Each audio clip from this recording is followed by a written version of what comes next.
రాష్ట్రంలోని మత్స్యకారుల అభివృద్ధి సంక్షేమానికి ప్రభుత్వం కృషి చేస్తున్నదని వరంగల్ పశ్చిమ నియోజకవర్గ ఎమ్మెల్యే నాయని రాజేందర్ రెడ్డి అన్నారు. రాష్ట్ర ప్రభుత్వం నుంచి 100% సబ్సిడీపై వచ్చిన చేప పిల్లల్ని వడ్డేపల్లి చెరువులో విడుదల కార్యక్రమాన్ని నిర్వహించారు.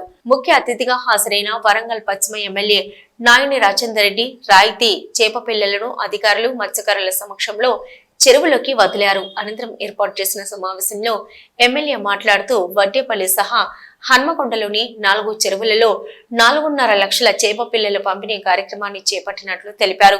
మొదటి విడతగా 50% చేప పిల్లలు ప్రభుత్వం నుంచి రాయితీగా వచ్చాయని, మిగతా 50% అక్టోబర్ నెలలోనే పూర్తి స్థాయిలో చేప పిల్లల పంపిణీ కార్యక్రమాన్ని ప్రభుత్వం పూర్తి చేస్తుందన్నారు. మత్స్యకారులకు ప్రమాద బీమా కింద 5 లక్షల రూపాయలను ప్రభుత్వం వర్తింపజేస్తుందన్నారు. మత్స్యకార సంఘాలు కూడా చెరువులు కుంటలు కబ్జా కాకుండా చూడాలన్నారు. కాకతీయుల కాలం నుంచి వరంగల్లో గొలుసుకట్టు చెరువులకు ప్రత్యేక స్థానం ఉందని గుర్తు చేశారు. కార్యక్రమంలో జిల్లా అదనపు కలెక్టర్ వెంకటరెడ్డి, మత్స్యశాఖ అదనపు సంచాలకులు శంకర్ రాథోడ్, జిల్లా మత్స్య సహకార సంఘం చీఫ్ ప్రమోటర్ మల్లేశం, జిల్లా మత్స్య అధికారి నాగమణి, మత్స్య సహకార సంఘం ప్రతినిధులు, స్థానిక మత్స్యకారులు పలువురు పాల్గొన్నారు. ఈ కార్యక్రమాన్ని గత 10 సంవత్సరాల నుంచి స్టార్ట్ చేస్తున్నాం. ఈ సంవత్సరం ఇంకా భారీగా కూడా ప్లాన్ చేయాలని ప్రభుత్వం నిర్ణయించింది. ఇందులో ఎలాంటి ట్రాన్స్పరెన్సీగా ఉండాలని చెప్పి ఈసారి కొత్తగా ఒక యాప్ కూడా పెట్టారు. ఆ యాప్ ద్వారా మొత్తం వెహికల్ ట్రాకింగ్ అంతా కూడా జరుగుతుంది. రాష్ట్రం నుంచి రాష్ట్రం లాంచింగ్ చేయడానికి వచ్చిన మన ప్రియతమ ఎమ్మెల్యే గారికి రాష్ట్రం తరపున ఇక్కడ ఈరోజు వడ్డేపల్లి చెరువులో లాంచింగ్ జరుగుతుంది. నిన్న 2 జిల్లాలలో జరిగింది. ఈరోజు రాష్ట్రం మొత్తం మీద 6 జిల్లాల్లో లాంచింగ్ జరుగుతుంది. దీనికి మేము PMNSA స్కీమ్ కింద స్కీమ్స్ కూడా రైతులకి ఇస్తున్నాము, మన మత్స్యకారులకు ఇస్తున్నాము.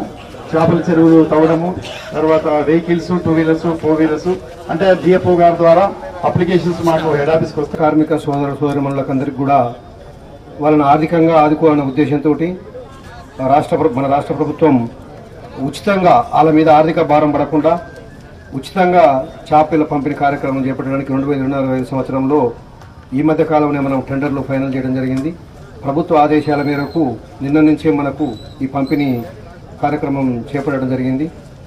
దీంట్లో ప్రస్తుతం మన కెపాసిటీ ఉన్నదాని ప్రకారం ఇక్కడ మనకు 50% మాత్రమే ప్రస్తుతానికి, మన తర్వాత ప్రభుత్వం తరపున తదుపరి ఆదేశాలు వచ్చిన తర్వాత మిగతావి కూడా ఇవ్వడం జరుగుతుంది.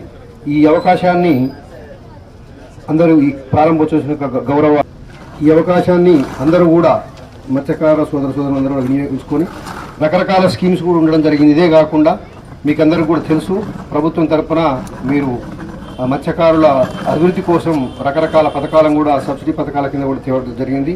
అవన్నీ కూడా మరియు మత్స్యకారులకు ప్రతి సంవత్సరం ఈ నెల ఒక శుభ కార్యక్రమం, ఒక పండుగ వాతావరణంలో ఉండే విధంగా ఈ చేప పిల్లల పంపకాలు. గతంలో 700 చిల్లర చెరువులు ఉంటే ఈసారి 800 చిల్లర చెరువులు, 811 చెరువులకు ఇలా పంపిణీ చేయబడుతున్నది. అది కూడా 100% సబ్సిడీ గతంలో ఎట్లయితే ఉన్నదో అదేవిధంగా కొనసాగిస్తూ ఇంతకుముందు పెద్దలు చెప్పినట్టు 50% అనేది ఫస్ట్ ఫేజ్లో ఇస్తున్నారు. తప్పకుండా కూడా పెంచుతారు తప్ప తగ్గించడం అనేది ప్రభుత్వంలో ఉండదు అనేది కంపల్సరీ. రేవంత్ రెడ్డి ముఖ్యమంత్రి అయిన తర్వాత ప్రతిదీ కూడా పెంచడమే తప్ప ఎక్కడ కూడా తగ్గించి ఇది చేయడం అనేది లేదు. ఆ విధంగా చెప్తే 50% అని చెప్తే కొద్దిగా ఇదిగా తీసుకొని ముందస్తు పట్టే విధంగా ఉంటుంది. కాబట్టి మీరు అన్నట్టు దీన్ని ఇవాళ తప్పకుండా ముఖ్యమంత్రి గారి దృష్టికి కూడా మరోసారి తీసుకుపోయి గుర్తు చేసే విధంగా చేస్తాను. మరి ప్రతి సంవత్సరం అక్టోబర్లో చేప పిల్లలు ఉచిత పంపిణీ కార్యక్రమం యథావిధిగా సాగటం. గతంలో 700 చిల్లర చెరువులలో పంపకాలు ఉండేది. ఈ సంవత్సరం మరి ముఖ్యమంత్రి రేవంత్ రెడ్డి గారు కాంగ్రెస్ హయాంలో వచ్చిన తర్వాత 811 చెరువులలో చేప పిల్లల లాంచింగ్ ప్రోగ్రాం పెట్టుకోవడం, అది కూడా అక్టోబర్లోనే కంప్లీట్ చేసే విధంగా ఫస్ట్ ఫేజ్లో ఒక 50% అన్ని చెరువులలో ఇచ్చేసి సెకండ్ ఫేజ్ అదనంగా మళ్ళీ ఇచ్చే విధంగా ఏర్పాటు చేయడం జరిగింది.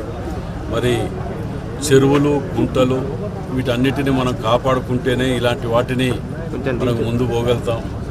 ఎందుకంటే చాలా మటుకు చెరువులు కబ్జాలకు గురైన మాట మనం అందరం చూస్తూనే ఉన్నాం. ఇప్పుడు గోపాల్పూర్ కానివ్వండి, బంధన్ చెరువుల దగ్గర కానివ్వండి, చాలా మటుకు ఇవి అయినాయి. వీటన్నిటిని కూడా ప్రజలు సహకరించాలి. సహకరించినప్పుడు మన చెరువులను మనం కాపాడుకుంటే భవిష్యత్ తరాలకు మనం అందించిన విధంగా ఉంటుంది. అదేవిధంగా మనం ఈ సంఘాలకు కూడా, మత్స్యకార సంఘాలకు కూడా వీటి వల్ల చాలా ఉపయోగాలు ఉంటాయి.